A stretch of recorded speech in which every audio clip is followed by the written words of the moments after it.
we here at the Spring Break College Football Show had our hearts and our wallets ripped out of our chests Tuesday afternoon when it was announced that Oklahoma quarterback John Mateer was going to undergo surgery today that this show is coming out on the thumb of his throwing arm after injuring it in the first quarter of their game against Auburn this past weekend, and he is set to miss at least the next month of football.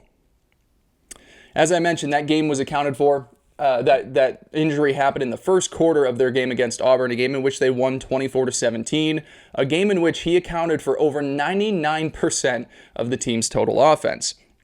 And we're going to talk about that in a second when we talk about Oklahoma moving forward and how they figured this out.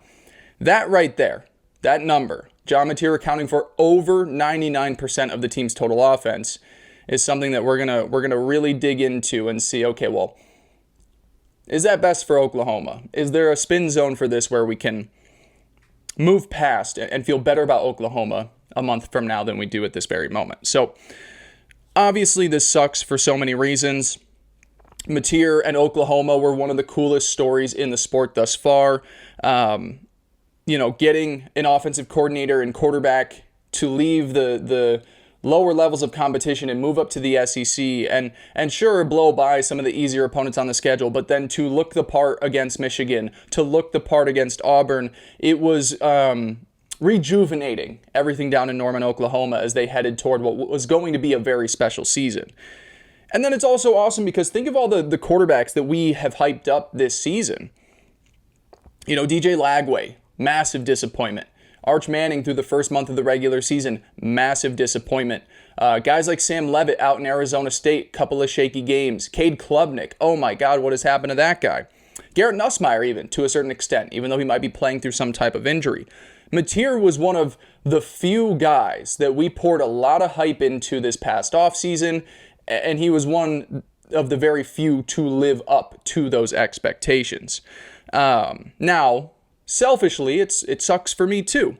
Oklahoma was one of my picks to make the college football playoffs.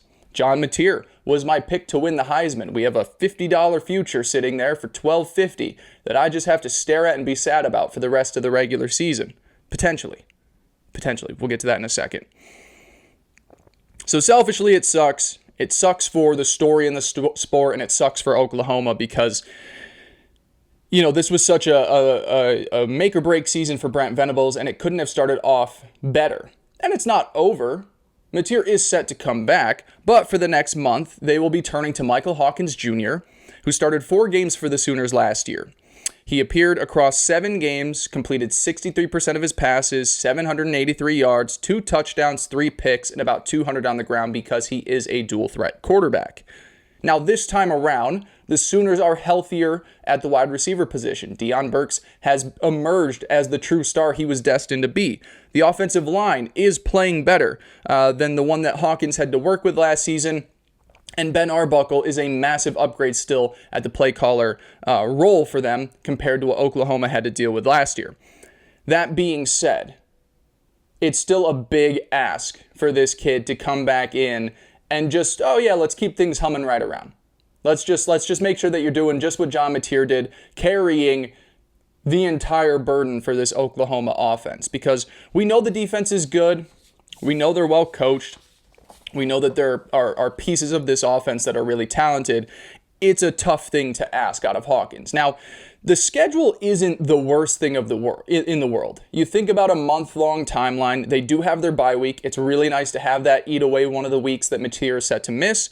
And it's also just as nice to have Kent State coming into town the following weekend. So the first half of this, you're feeling, all right. We got through half of it, and we're still going to be undefeated. Now, we are going to head into the Red River shootout. Massive week against Texas. This game before the season, it was Arch, and it was Mateer, and it was like, oh my God, what a quarterback story. A little bit different now with Hawkins and how Arch has struggled. And then you also have a road trip to South Carolina. So, it's not great. You definitely open yourself up to the ability to earn 2 losses, and then you need Mateer to come back and to be perfect to make sure that you guarantee yourself a spot in the college football playoffs. But can you give me a 1-1 split through those games? If you can do that, I can give you a path where Oklahoma is just fine heading into the end of the regular season and into the college football playoffs. The last thing that I'll say about the Oklahoma situation, there has not been a team in this sport more reliant on its quarterback than John Mateer. So is there a chance that amidst all this heartbreak and this unfortunate situation, that it can turn into a positive a month from now? Now, obviously, you do not want to be faced with this situation whatsoever. But is there any chance that Oklahoma is now forced to figure out the missing pieces of this offense in his absence? Something that could even further elevate the Sooners when Mateer is able to come back? Oklahoma has flat out abandoned the run game all season. Blaylock is the leading tailback. He has 180 yards on the season, which is 10 fewer than Mateer has this year. Everyone else in that running back room is 45 yards or lower on the season. This is supposed to be a really deep running back room. Can they find something in the next few weeks to where they are staying competitive with a balanced offense, to where John Mateer can come back and he's got run support, where he doesn't need to account for over 99% of a team's total offense on any given week? There are going to be guys that step up in a big way for Oklahoma while Mateer is out. Now, I'm not saying they're going to go scorched earth and they're going to rip off 3 straight wins without him, and they're going to go win against Texas, and they'll go into South Carolina and steal that game there. Certainly possible, because the team is really talented. But all I'm asking out of Oklahoma in this next month is, can you find something in the ground game?